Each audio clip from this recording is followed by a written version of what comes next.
बिस्मिल्लाहिर्रहमानिर्रहीम। अस्सलाम वालेकुम नाजरीन, बहुत अहम जिसका मुझे शिद्दत से इंतज़ार था।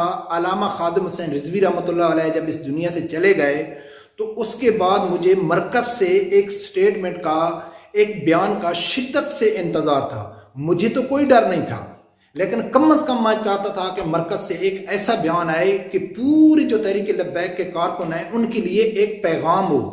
कहीं ऐसा तो ना हो कि जो गलती पीटीआई के वर्कर ने की है, जो गलती इमरान खान ने किया है, कहीं वो गलती तहरीक लब्बैक के कारकुन तो नहीं करने जा रहे, कहीं वो गलती अल्लामा साद रिजवी साहब तो नहीं करने जा रहे। तो ये खदशा था मेरे दिल में और वो बयान आ गया। अल्हम्दुलिल्लाह वो बयान दिया है मरकज़ से नायब अमीर पीर ज़हीरुल हसन शाह साहब ने। वो बयान मैं आप लोगों को सुनाने से पहले मैं आप लोगों को गलती बता दूं कि जो सियासी जमात खार का इमरान खान ने और उनके वर्कर ने किया है, तो वो गलती आप भी सोचना कि क्या तहरीक लब्बैक के कारकुन तो नहीं कर रहे। क्योंकि मैं जब से सुन रहा हूं, तहरीक लब्बैक को कवर कर रहा हूं, तो जो तहरीक लब्बैक के जज्बाती कारकुन है, तो मुझे तो डर नहीं था, लेकिन मैं हर कारकुन को नहीं समझा सकता था। मैं ये सोचता था कि यार कहीं वो गलती तहरीक लब्बैक के कारकुन भी ना कर दें। नाज़रीन, वो गलती कौन सी है कि इमरान खान ने 25 साल उसने लगाए एक पार्टी को खड़ा करने में, और उसने 2 साल 3 साल के अंदर अंदर पूरी पार्टी को खत्म कर दिया।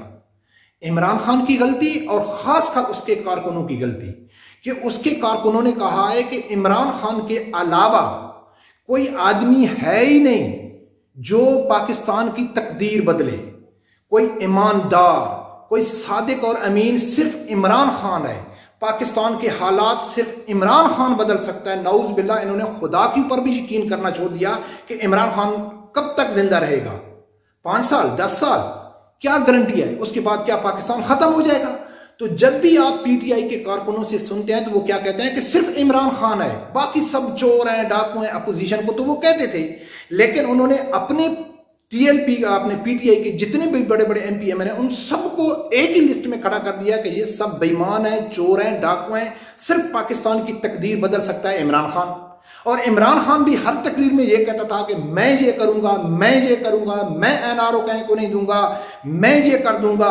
तो उसने भी मैं का लफ्ज इस्तेमाल किया। उसने ये नहीं कहा है कि हमारी पार्टी ऐसा करेगी, हमारी तहरीक ऐसा करेगी, तो उसने भी ऐसा नहीं कहा है। तो इसका नतीजा क्या निकला है कि अब पीटीआई के जो कारकुन है ग्राउंड पे यकीन मान के, जो यानी कि पक्के पीटीआई के कारकुन है, जब हमारे साथ बैठते हैं तो वो ये चीज को तस्लीम करते हैं कि हमारा ताल्लुक पीटीआई से इमरान खान तक है। जब इमरान खान चला जाएगा हमारा पीटीआई के साथ कोई ताल्लुक नहीं है। और पीटीआई में इतने ग्रुप बनेंगे, इतने ग्रुप बनेंगे कि आदमी गिन नहीं सकता है कि ये शामूम कुरैशी ग्रुप है, ये जहांगीर तरीन ग्रुप है, ये इमरान खान ग्रुप है, ये नजरियाती ग्रुप है, ये फलां है, ये फलां है। इतने ग्रुप बनेंगे। और जो इमरान खान साहब वादा करते थे कि मैं तहरीक इंसाफ को एक अदारा बनाऊंगा, तो अदारा तो दूर की बात है, वो एक सियासी पार्टी भी नहीं बना सका। ये तहरीक इंसाफ के कारकुन खुद तस्लीम करते हैं। तो इसका ये मकसद है कि तहरीक इंसाफ का जो फ्यूचर है वो इमरान खान तक का है, उसके बाद खत्म, फिनिश। मालूम नहीं कि ये यूथिये कहां जाएंगे। तो ये खदशा मुझे तहरीक लब्बैक के कारकुनों में भी नजर आ रहा था। लेकिन अल्हम्दुलिल्लाह के पीर ज़हीरुल हसन शाह साहब ने एक स्टेटमेंट, एक वीडियो बयान में ये वाजे कर दिया। सबसे पहले आप वो वीडियो बयान सुनो, फिर आगे बात करते हैं।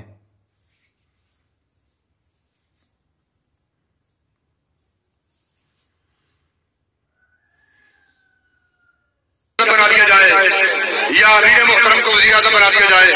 तहरीक का मकसद कतल जाती मुफादात की जंग नहीं, बल्कि तहरीक लब्बैक पाकिस्तान सिर्फ और सिर्फ ये चाहती है कि हुजूर का दीन पख्तर हो।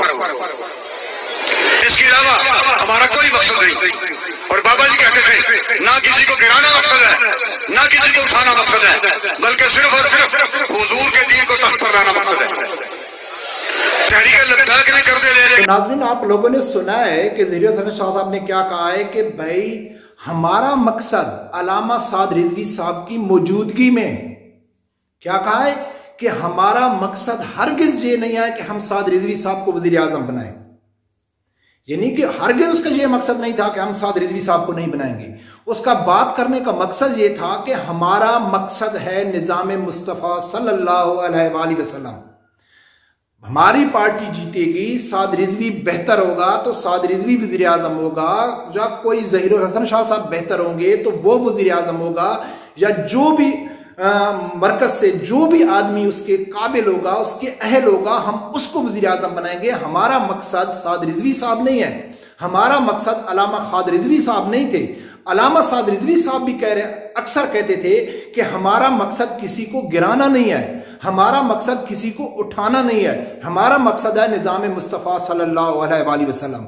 तो नाजरीन, ये बहुत बड़ी स्टेटमेंट है तहरीक लब्बैक के कारकुनों के लिए, और उन लोगों के मुंह के ऊपर तमाचा है कि जो कहते हैं कि सिर्फ इमरान खान ये हालात ठीक करेगा, सिर्फ इमरान खान ईमानदार है, सिर्फ इमरान खान ही मुल्क की तकदीर बदल सकता है, और तो कोई पाकिस्तान में आया भी नहीं है। जो 73 साल से आया है वो चोर है, डाकू है, और इमरान खान साहब चला जाएगा तो उसके बाद कोई क़यामत तक आएगा भी नहीं।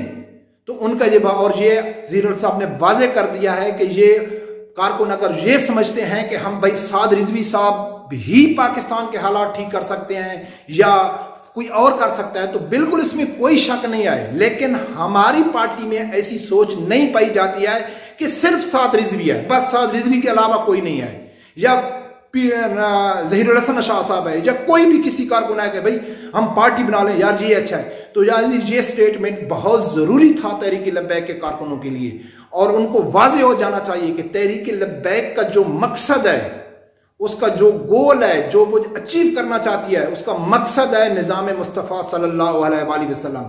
इस तहरीक में कई बार लोग आएंगे, शरीक होंगे, तहरीक को आगे चलाएंगे, फिर कोई चले जाएंगे, कोई कश्ती में आ रहा है, कोई जा रहा है। आप लोगों को मालूम होना चाहिए कि हमफ्रे जो एक यहूदी था जिसने सल्तनत उस्मानिया को गिराने में, मुसलमानों को तकसीम करने में, उसकी एक किताब है PDF में आप जाके दे सकते हैं, हमफ्रे के एतराफ़ात। वो अपनी किताब में लिखता है कि जो हमने तहरीक शुरू की थी ये 100 साल पहले तहरीक शुरू हुई थी, और 100 साल के वो तहरीक जब स्टार्ट हो रही थी तो उन्होंने कहा था कि इस तहरीक का जो रिजल्ट है वो हमको 100 साल बाद मिलेगा। और जो हमफ्रे था वो आखिरी आदमी था, तहरीक जब कामयाब हुई थी तो आखिरी लोगों में वो शुमार था। उसके बाद कई आए, कई चले गए, अपना काम किया। तो नाजरीन, ये तहरीक है निज़ाम मुस्तफ़ा सल्लल्लाहु अलैहि वसल्लम के लिए। अल्लामा खादिम हुसैन रिजवी रहमतुल्लाह अलैह चले गए, साद रिजवी भी चले जाएंगे, हम भी चले जाएंगे। जितनी हमारी मेहनत होगी, जितनी हमारी नीयत साफ होगी, जितनी हमारी कोशिश होगी, उतना जल्दी निज़ाम मुस्तफ़ा पाकिस्तान में नाफिज होगा। नहीं तो हर आदमी ने अपना अपना काम करना है, अपना अपना अजर लेना है। लास्ट वीडियो में मैंने बता चुका हूं कि जिन लोगों का मकसद सिर्फ पाकिस्तान एक लिबरल रियासत बनाना है, मुल्क को तरक्की करना है, जी फलां अयाशी करनी है, बिल्डिंगें बनानी है, रोड नालियां बनानी है, तो वो हुक्मरानों के आप जनाजे देखो तो उसमें चंद एक के अलावा कोई लोग शरीक नहीं होते। उनका काम जो होता है वो उनसे काम ले लिया जाता है, उसके बाद वो मरने के लिए उनको अस्पताल में छोड़ दिया जाता है। और जो अल्लाह और अल्लाह के रसूल के लिए काम करते हैं तो उनके जनाजे आप लोगों ने देखे हैं, वो एग्जाम्पल हैं, वो मिसाल हैं। वो इस दुनिया से चले भी जाते हैं तो वो जिंदा होते हैं, उनकी तहरीकें जिंदा होती हैं। तो नाजरीन, ये मेरे लिए तो कम से कम बहुत ज़्यादा खुशी की खबर है, और मुझे तो कोई डर और खदशा नहीं था, मेरा तो यकीन था।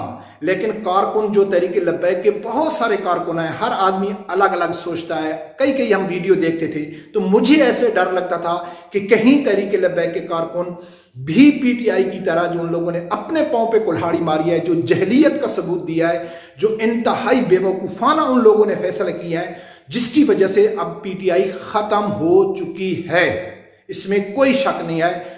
और अल्हम्दुलिल्लाह के तहरीक लब्बैक में ऐसे लोग नहीं हैं, और वो ये कामयाब होंगे, और इंशाल्लाह ज़ोरों शोरों से दिन दुगनी रात चुगनी ये तरक्की कर रही है, क्योंकि इनकी नीयत साफ है, इनमें कोई सियासत नहीं है, कोई झूठ नहीं है, कोई धोखा नहीं है, कोई फरेब नहीं है। मंजिल इनकी क्लियर है, नारे इनके क्लियर है, दावे इनके क्लियर हैं, इसमें किसी का कोई इंटरेस्ट नहीं है। रब्बे परवरदिगार से यही दुआ है कि अल्लाह ताला हर आदमी को हक सच सुनने की और उसके साथ खड़े होने की तौफीक अता फरमाए। अल्लाह हाफिज़।